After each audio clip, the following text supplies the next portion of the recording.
Now, here's the thing with 50 years ago today, which I knew nothing about before I went to see it.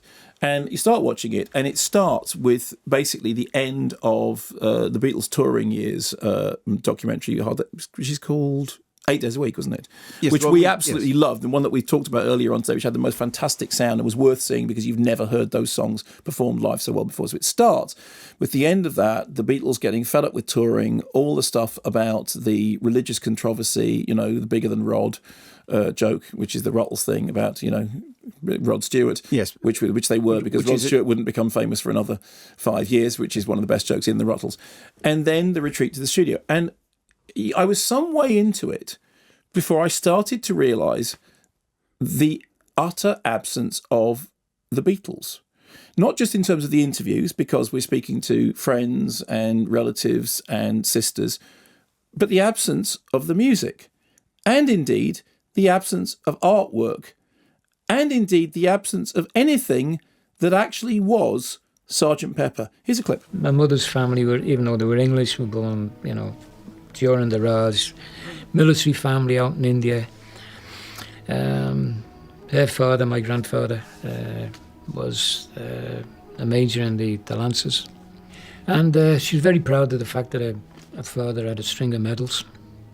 And I think on numerous occasions while she was regaling him, she's shown these medals, to the forum.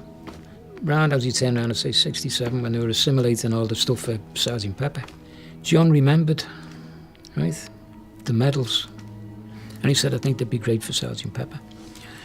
Would you go back and ask Mona if I could borrow them? And she turned around to Neil and said, take them with my blessings, okay, but tell John I want them back. So the stories are stories that are familiar, and some of the people telling the stories are good. There are Beatles writers whom I respect very much. But there is an absence in the middle of this, which is the music and the images. And there's no getting round that. There is simply no getting round the problem. I mean, I was thinking about, do you remember Backbeat? Oh, yes. The Ian Softly movie. Yeah, but Backbeat, a long time ago. Yeah, Backbeat doesn't have any Beatles music in it. And yet it is a dramatisation about the Beatles, the early life, about Stuart Sutcliffe.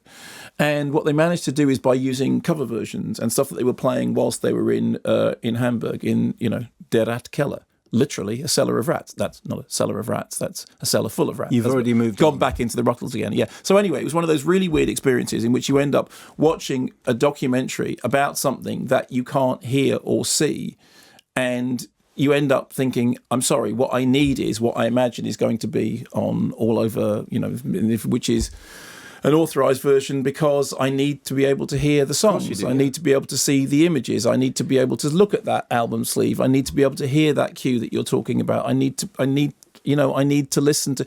So no matter how much the stories are interesting, and they are interesting, there comes a point after which you think, okay, no, that there is a hole here which cannot be filled.